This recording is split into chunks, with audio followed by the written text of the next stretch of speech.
Hi friends, welcome back to my channel. This is Dr. Gurneet here. Today I have come to you with a very interesting topic in general surgery, that is tracheostomy. So tracheostomy क्या होता है? What is tracheostomy? What are the indications of tracheostomy? And a certain brief discussion about the procedure of the tracheostomy.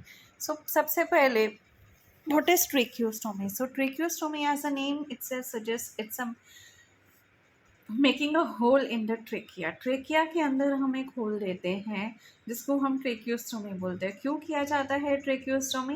The reason for the tracheostomy is in the cases of respiratory obstruction. So tracheostomy is a life saving procedure. अगर एक patient खुद से breathe नहीं कर पा रहा है तो you have to do, maybe because of the respiratory obstruction, then in certain cases you can do tracheostomy. So what is a tracheostomy? It's a making an opening in the anterior wall of trachea and converting it into stoma on the skin surface. Okay. Now tracheostomy क्यों किया जाता है? We'll discuss that in detail. However, what is the function of tracheostomy? Tracheostomy से हम क्या achieve करते हैं? That is, we are going to achieve the artificial respiration. So, respiration through the alternate pathway in case of the obstruction above the stoma. So, जो भी neck में अगर obstruction है, mouth में कोई obstruction है जिसकी वजह से proper breathing नहीं हो पा रही है windpipe से, so in that cases you can do tracheostomy. Now the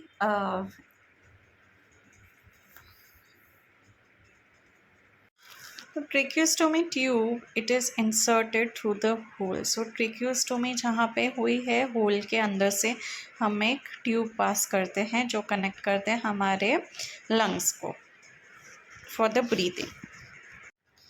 Now coming to the indications of tracheostomy. So what are the different indications tracheostomy जिसमें करने की ज़रूरत पड़ती है?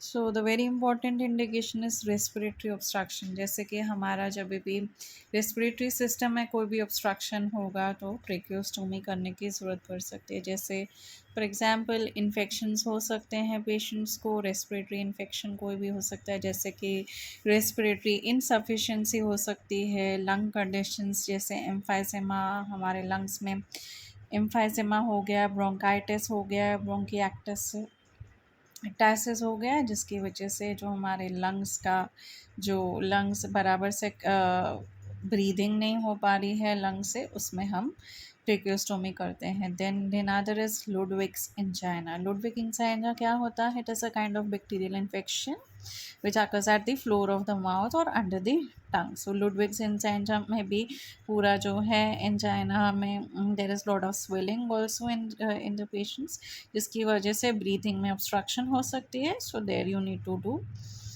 tracheostomy. Then any infection in the epiglottis में कोई infection है, laryngeal infection है, pharyngeal infection है, there is a trauma to the larynx, trachea में कोई trauma है, mandibular fractures हैं, maxillofacial injuries हैं जहाँ पे there can be some obstruction in the airway जिसमें हम ट्रेक्योस्टोमी कर सकते हैं। There is a kind of some कोई भी ट्यूमर हो गया है पेशेंट्स को अपर पार्ट में नेक का, या फिर मैक्सिला मैंडिबल का ट्यूमर है जिसमें ऑब्स्ट्रक्शन हो सकता है ब्रीदिंग के लिए। So in that cases you have to do tracheostomy. Foreign body कोई आ गई है then you can do.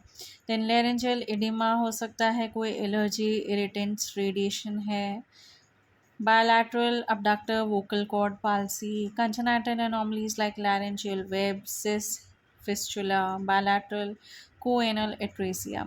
Then there are in certain cases जहाँ पे retained secretions रह जाते हैं, that is a patient is not able to cough. So patient जब अपना cough जो है खुद से बाहर नहीं निकाल सकता है तो in that certain cases you need to do tracheostomy. That is in the cases coma patients में the patient is not able to secrete his cough automatically. Then respiratory muscle paralysis में जैसे conditions like polio, myasthenia gravis, Guillain-Barré syndrome, सो इन cases में जहाँ पे muscle का paralysis हो चुका है, सारे रेस्पिरेटरी मसल्स का पैरालिसिस हो सकता है। देन पेनफुल कफ ट्रॉमा हो गया है चेस्ट में। एस्पिरेशन हो सकता है, जब भी हम एस्पिरेट करते हैं सिक्रीशंस, अपने फेरेंजियल सिक्रीशंस हम जो हैं एस्पिरेट खुद ही करते हैं, तो लंग्स में जाके वो एस्पिरेट होते हैं। So in that cases you need to do the tracheostomy. Now we'll talk about the procedure and the technique, which is how the tracheostomy is performed. So the patient, if possible, patient जो है उसको intubate कर देंगे हम surgery से पहले। जो भी हम सर्जरी परफॉर्म करने वाले उससे पहले हम ट्रेकियोस्टोमी जो है इंट्यूबेशन कर देंगे। सो हाउएवर द ट्रेकियोस्टोमी का प्रोसीजर क्या होता है, सुपाइन है।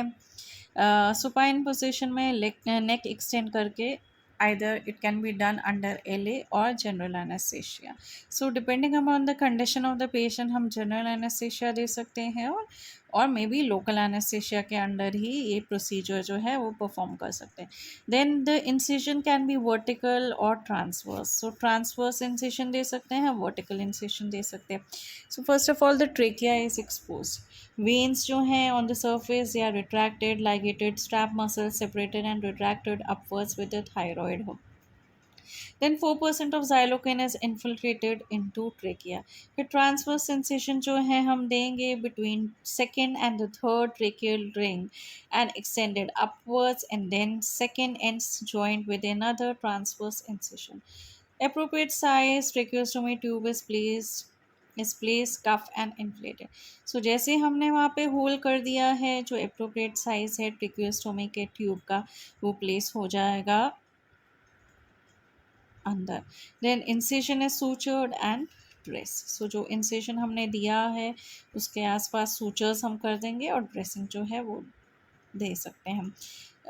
Then the post operative care. Post operative care में you have to do supervision जो करेंगे हम लोग। सुपरविजन ब्लीडिंग और ब्रीदिंग डिफ़िकल्टी जो है, डिस्प्लेस नहीं होना चाहिए, ट्यूब का डिस्प्लेसमेंट जो है वो नहीं होना चाहिए। देन सक्शनिंग जो है हम बराबर से every half an hour we need to do suctioning.